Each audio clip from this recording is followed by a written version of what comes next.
J'expliquerai le variant qui a été le plus important depuis le début, qui a tué le plus de gens, n'est toujours pas appelé un variant parce que les gens se sont rendus compte des variants seulement à partir du variant anglais appelé maintenant le variant alpha. Et pour être politiquement correct, l'OMS ne veut plus donner le nom de l'origine de ces variants, ce qui est une mauvaise chose parce qu'en réalité, comme ça, on identifie d'où ils viennent et du fait que ces épidémies successives sont liées au phénomène de la mondialisation, c'est-à-dire qu'ils viennent d'ailleurs. C'est la raison pour laquelle les îles et les endroits dans lesquels on interdit de venir n'ont vécu qu'un seul épisode épidémique. Je vais essayer de vous expliquer ça.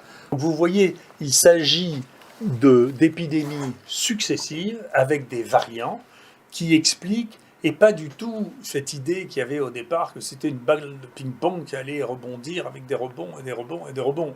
C'est lié au fait, je vais vous le montrer maintenant, qu'en fonction des endroits dans lesquels on vit, eh bien, comme ces virus ont muté de manière différente dans les différents endroits et dans les différents écosystèmes, si vous laissez la porte ouverte, ce qui se passe, c'est que ces virus qui se sont développés à distance vont pouvoir venir créer de nouvelles épidémies, alors que vous pensiez, comme on le pensait en mai ou en juin, en être débarrassé, comme l'ont été les Chinois, par exemple. Ils n'ont pas eu d'épidémies successives.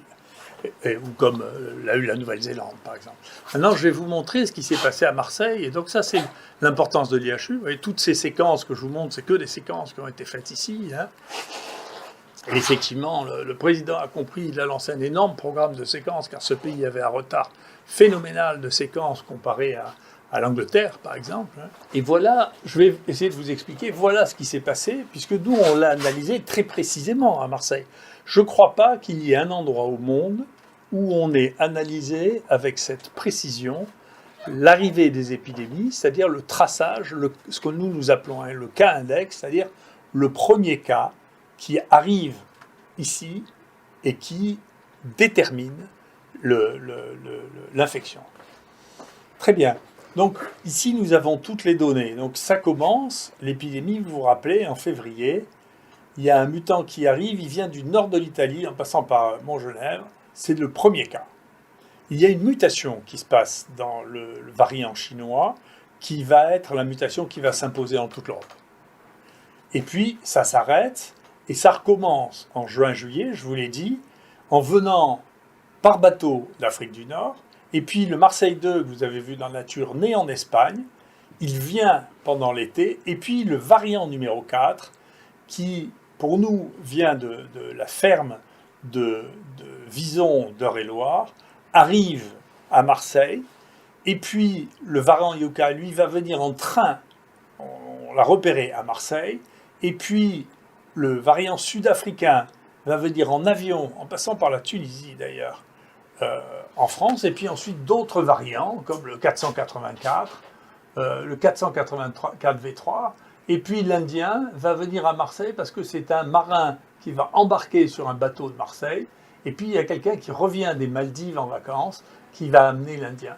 Donc vous voyez sur ce graphique, et puis là le dernier qui est le variant colombien, vous voyez sur ce graphique que parce que Marseille a toujours été un centre de voyage international, que Marseille a toujours vécu les épidémies, la plupart des épidémies d'Europe du Nord sont rentrées par Marseille. À l'époque, on venait par bateau. Hein.